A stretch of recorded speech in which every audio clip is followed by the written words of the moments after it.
What's going on, YouTube world? It is AJTBLS here, coming to you on August 23rd, 2022.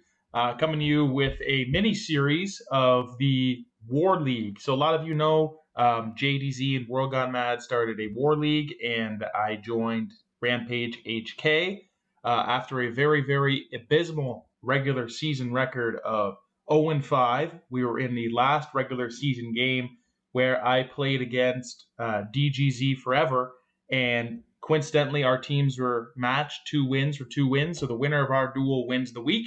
And for us, if we were to win, we secure a bye in the playoff finals for the War League.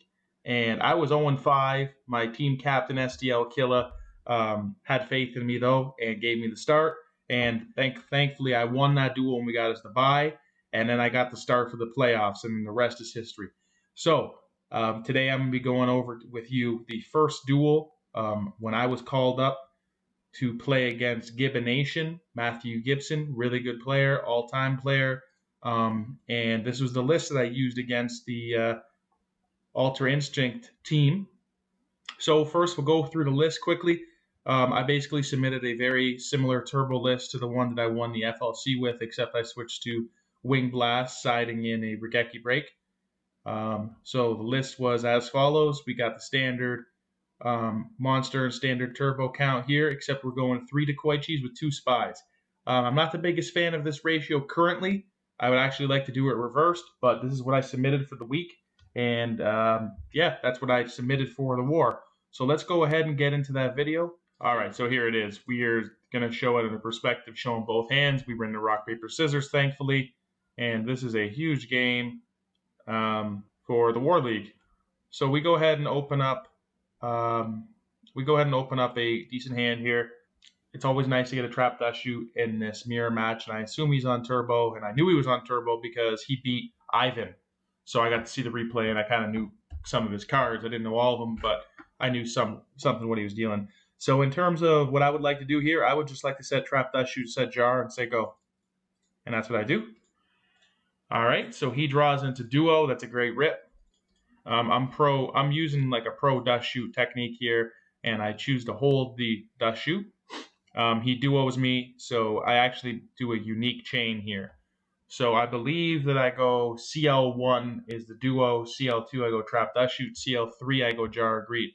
So the reason why I'm doing this is I'm trying to hit a serpent, so I have better fodder for the delinquent, and I also would like to know what I draw after I select from his hand for the trap dust shoot. So it's a pretty cool chain that I do here. So I even type it out. Unfortunately, I don't draw the duo. I end up drawing TT. So we get to see his hand, and he banishes it for us. And I'm thinking on my decision here. And it's a pretty tough one because he eventually will have light dark. And I don't really have a way of dealing with that BLS. And I don't really know if I want a card destruction. So I end up sending the Thunder Dragon. So I do plan on card destructioning here after I see what he does. But we do throw away the CD because we figure that he's going to maybe keep it in his hand. And also card destruction is pretty weak here.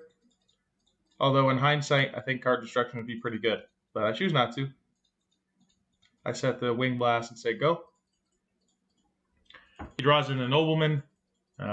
Good draw for later in the game. Then he draws into his Thunder Dragon, which is an obvious issue for me because I can't handle the BLS. He chooses not to bring it out, which is probably the smart play because he doesn't really know that I have no way of dealing with it.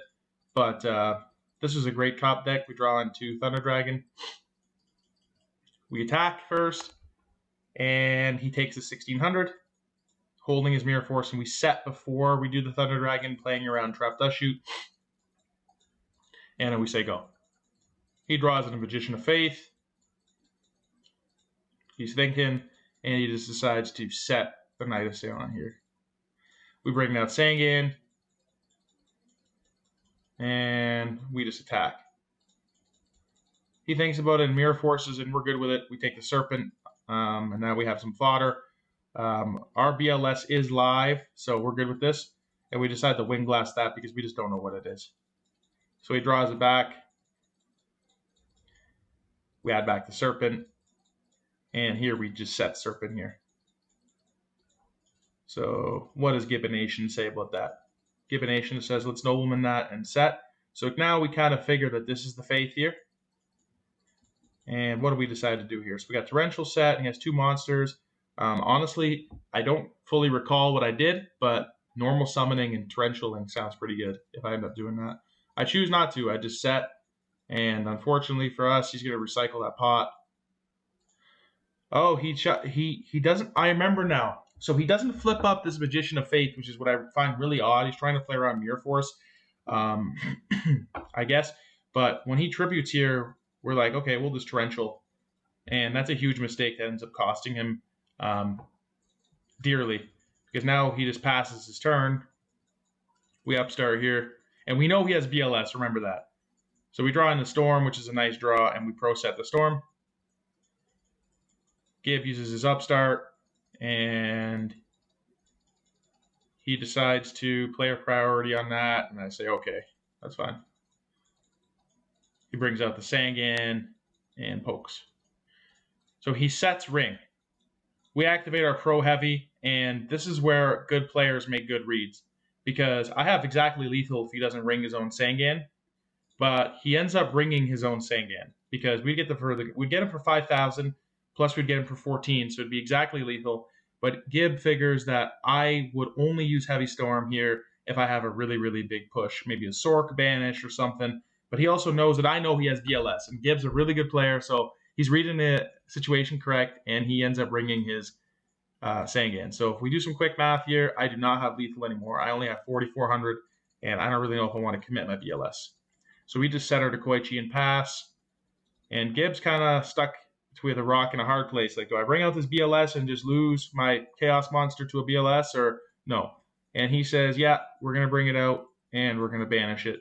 And that's what he ends up doing. So now we bring out our BLS. We got what we wanted, I believe. And we banish his BLS, and we set our Faith. He draws into a really bad card, because I think Gib only runs 2. So this is actually probably the worst top deck he could have gotten. And he just chooses to set it. We here have some decent options. I think we take card destruction, no? Yeah, and we get a beautiful card destruction off of here. And we draw into Tsukiyomi, Knight Assailant, and Faith. And now we can like banish and attack. So we'll banish that one, and we'll flip up, and we will banish again and poke him for 1,400. And we say go. And now he needs to top something. He ends up card destructioning 3-1, and he draws Jar of Greed. And we get Charity and Pod, and our Knight Assailant resolves, and this game's done. He draws into Jar, and yeah. So here we pot. It's good to go. His Mirror Force is in the grave, so we don't care. His Torrential is still available, so I don't think we summon, but we can use this Charity. We're digging for MST, basically.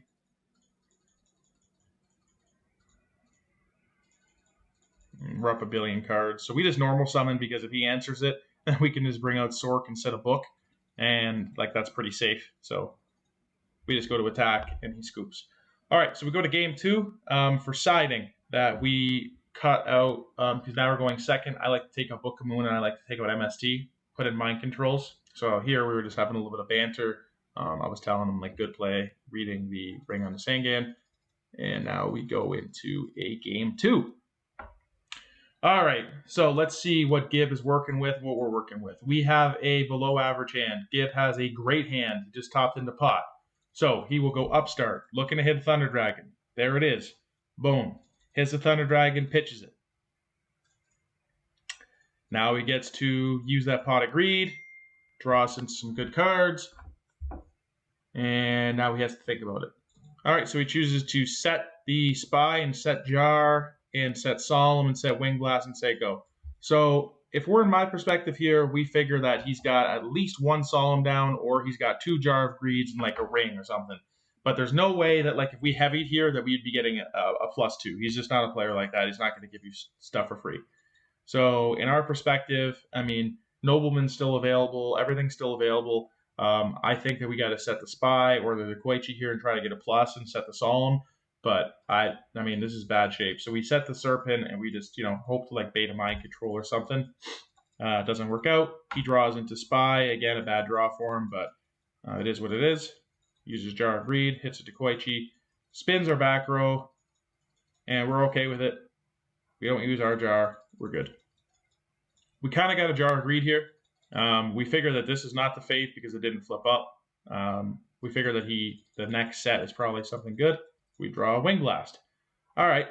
So here, I think that we should set our Koichi and set the Wing Blast and bounce this item. Okay, so we set this, and we choose to bounce the Faith, and he solemns it. We solemn back because now we know that this card is very important, and we just say, that's it. So now he's kind of left in a spot. He flips up the Spy, does not have another one. And yeah, he'll not draw Magician of Faith now this turn because he flipped it up.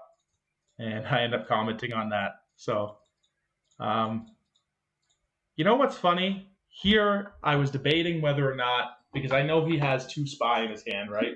So I remember pausing here and thinking to myself, what if we just normal summon, Snatch, Steal, and attack? And like, if this, because we're behind in this duel, like, and it says that we're ahead in life, but we are not in a winning position, okay? I was thinking, what if we just go for Gusto here? And I just decide not to, which is a mistake. Because, like, when he didn't search for the Spy, right, we got to know that he has a Spy in his hand. He does not just running one. He's got 1 or 2 Spies in his hands, likely 1 because of last duel, right? So I was like, okay, he probably just set the Spy here. But we literally have lethal. You normal summon the Koichi, you Snatch, Steal, and we got at least 3,600, but we decided not to. So kind of a blunder here. But you never know. Better safe than sorry. And we just set to the Koichi and say go. All right, so we draw from the Koichi. He draws Trap Dust Shoot, which is so crucial here. And he banishes. And now he has protection from Snatch with his breaker, right? So he Dust Shoots us. He has to send the BLS. We just cop that for turn. And yeah, he sends the BLS. Spins it. We upstart here.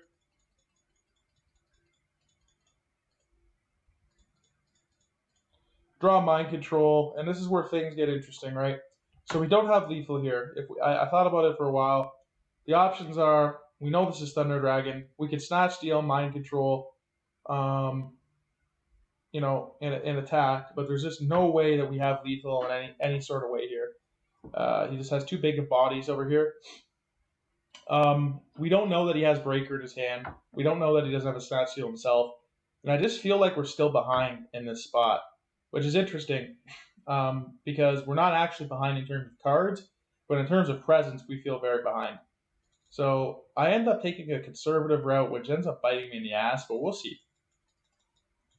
So here we use Snatch, Steal, and we target the Sork, and we banish his Dark, because we're trying to keep him off Darks right now, and we Tribute and run over his Thunder Dragon.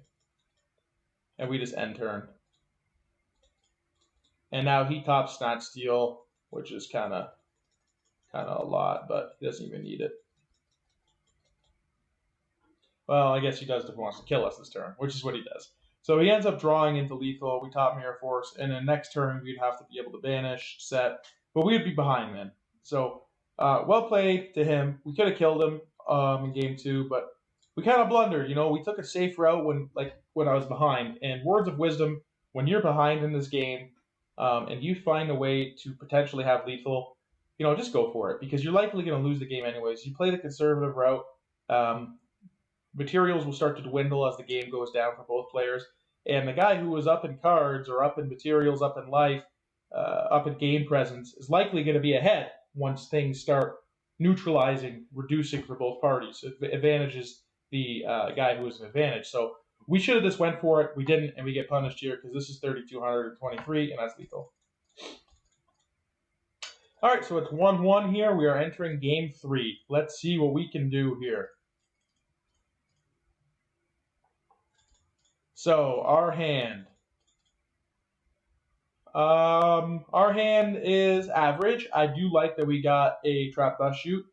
We have to upstart. We draw into duo, which is cool. I like to hold duo when I have trap dust shoot, so I'm hoping that I set my entire hand. And let's see what we do. And we do. Oh, we should have set the mind control. We might as well, but we don't. And that's fine. We duo him right away, and I think here we have to send the serpent.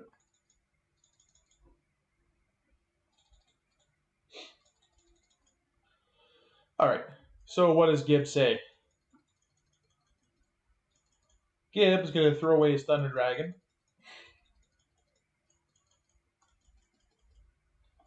As expected. And then he is going to use Upstart Goblin because he knows the order of operations, make me pay more for my Solemn if I have it. Nobleman's fine, and we Solemn this.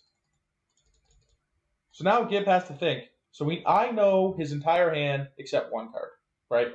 So I can't really answer any of his cards cleanly. We're kind of hoping he just sets to Koichi and passes, but he doesn't. He sees me low on life, and he pokes me for 1,600. Huge. We top Sangan. It's not bad. We can't really use this duo because it won't be too low. So now we're kind of stuck, and he's just bringing the heat, isn't he? So here we have to search for Faith, which gives us a light, because the line that we're going to take here is very specific. And let's see if you can figure it out before we do it here. So we actually draw into BLS, which is cool. We did have a live chaos play before we drew this, but the play is as follows. We need to delinquent duo. We go down to 500 life, okay? Hopefully we hit a Sork. If we don't, we don't. Then we need to, it actually depends. If we hit a Sork, then he has a Dark, right? So then we could just pitch for Tribe and call Machine. However, if we do not hit his Sork, we need to pitch. We take mind control. We pitch for Tribe, calling Aqua. Then we would bring out one of these Chaos monsters and banish this, throwing away Magician of Faith. So we decide to duo, and we roll. Let's see what happens. And it looks like we hit the Sork. Okay, so now he does have Light Dark. We call Aqua, and we might as well just run it down now. So we get him for big damage here, and that's the play. And now he has to top deck us. And we like our spot, man, but you know what? The math's not really good. So he has 2 Chaos Monsters, he has Mind Control, he has Snatch Steal, he has Pot, he has a whole bunch of stuff that could kill us. We are not out of the woods yet. And that's our whole turn. We got a naked BLS. He draws into a dead Trap Dust Shoot. The worst draw ever, the DB algorithm at it again. We draw into Thunder Dragon. Not the best card to draw here, but it is what it is. We just poke. 3,000 goes through. We search the Thunder Dragons, and we end our turn. There's nothing we can do. So let's see what Gibb draws. He's on the clock. He must answer this BLS, and we throw away the play around Trap Dust Shoot. That's why we reduced our hand, just in case that's Trap Dust Shoot. Reading it, so he says, well played with the Thunder Dragon. So he's basically telling me that I made a good play there, and he draws in the ring. So we're going to a game 4, boys. That's it. Well, we go to game 4. So we got a new rock paper scissors. We are going to the game 4 for a huge war match game. This is gonna decide all of the momentum in the war between HK and UI, and we need to get lucky here.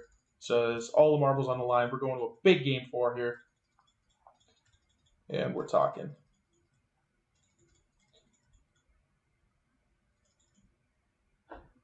All right, and rock, paper, scissors, and we win the rock, paper, scissors. We are going first. Let's see our hand. Let's see his hand. All righty. Well, our hand is good. I think his hand is a little better, but it would be a lot different if we could snipe Charity or Pot. So we roll for duo like we always do. Reroll on a 6, and we end up getting a 5. So we get his Nobleman. Here we pitch the Thunder Dragon. And I hope we just set faith because we have light and he doesn't. So a little pro tip. A lot of the times you'll be tempted to set the spy here because you're trying to play around like mind control, you're trying to play around a whole bunch of noblemen, whatever. But I already got lights, and these turbo mirrors, lights are very hard to come by, and I already earned mine. I already opened my Thunder Dragon. I'm good to set the magician. It gets nobleman. His only light supply is going to be the Magician of Faiths, which are going to be all banished unless he has one in his hand, his Thunder Dragons, or like a DD Warrior Lady if he chooses to run it. So we set the Faith, and we set Ring, and we say go. So he gets to Pot of Greed. We have no response. That is good to go. He draws into Thunder Dragon. He uses the Charity. He does not duel yet because he's digging for Trap Dust Shoot, I figure. Doesn't hit it. Hits an Upstart Goblin, though. Hits Wing Blast. Alright, so now he will surely duel us. He chooses not to. We say, okay. We take back our own duo. And now he duos us, trying to hit it. So we're hoping that we don't lose our Gravekeeper Spy. And now he's rolling. And we lose our Delinquent, which really hurts. And we say, we're complaining about it, but it's whatever. So now he sets his Solemn and he says go. Alright, so we draw Snatch Steal. That's a great power card here. We set Spy and we say go. He draws in the Nobleman. Of course he does. And this duel is just not going our way. And he attacks. We ring. Okay. I might be a little premature because we have Snatch Steal too. But it is what it is. He lets it go through. Obviously, he's not going to Solemn Ring. And he sets Faith. We draw the Knight Assailant. We use Storm. He Solemns to protect his Wing Blast. Seems alright. We set Knight Assailant, say go. So here he takes Pot. And things are looking grim for your boy AJT. He Wing Blasts it, spins it, we take 300. He does not have Light Dark yet, but he's going to have a Book of Moon to recycle it. So let's keep track how many times he used Pot of Greed so far. He used it twice, he's used Charity, and he's used Duel. Alright, we draw for a turn, same old Knight Assailant, and we set. He adds his Serpent back, books it, takes back, Charity. So here, I think that he should be taking Duo, just reduce my hand. You're ahead a billion cards. Might as well just keep the advantage. I don't know what he's really digging for, but he uses Charity and throws away Knight Assailant, throws away Koichi, that's correct, and he adds back Serpent. Upstart gives us 1,000. And he mind controls us, so we get a little +1 there. It's just a Knight Assailant. And he chooses to bring out the Sorcerer, banish our Knight Assailant. So then he gets back the +1, and then he attacks us for 300, and he sets to Koichi. So we draw Snatch Steal, we snatch, and we attack him for 2,000. That's all we can really do, and then we set Torrential. We could have, tribute it, but I don't know. I think we needed this to walk. We're really behind. He flip summons. No, he does not. Not yet. Not yet. Sorry. He Snatch Deals and pokes, and he just ends. He's playing around Torrential Tribute, which is a great play. Here, I think we normal summon in TT. I don't remember. Yep, normal summon TT. And just like that, we've kind of equalized it because we know his hand is Serp and a mystery card is set, and then he's drawing for turn. So we're ahead in life. He has 2 Chaos Monsters left, being BLS and Sork. Both of our graveyards are active. So, I mean, we're in a losing spot, but it's not the end of the world. We can still come back from this. He does get the search from Sangan, though, so we're kind of down 4 cards to 1. He uses Jar, and he sets the Magician of Faith and sets the Jar. On our turn, we draw a dead-ass Trap Dust Shoot. Set and end. He Jar of Greeds. He draws, and now we use Trap Dust Shoot, and we have to spin the BLS. We have no answer to it, so we immediately type BLS. And we know all of his cards, man. I mean, and I was thinking to myself, if this guy has set Faith, we're all done. He decides card destruction, and we draw BLS off of it, which is a great draw. But I mean, man, he's about to grab Pot again. He flips, takes Charity, he's digging, he's trying to kill us this turn. Doesn't hit it. But I mean, he has now used Charity 3 times in this duel, Pot of Greed 2 times, and Delinquent once. I think that he should be taking Delinquent when he's been flipping off this Magician, but he thought different, and he throws away Knight Assailant and adds back the Koichi. Here he brings out all of this damage, and he puts us in a 1-turn clock. We have to answer this board, and he has a Solemn. So keep in mind, though, he's very low.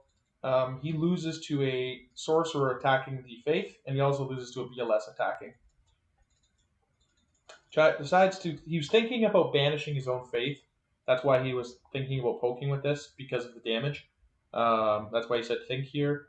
But we're in an interesting spot. We're in a jam, and we need to top another threat. We top Pot of Greed. We activate Pot, and he thinks about it, and he solemns. So this is it. This is the game. And then I type AJTBLS, and we got the win. Came back from nothing there, and we got him.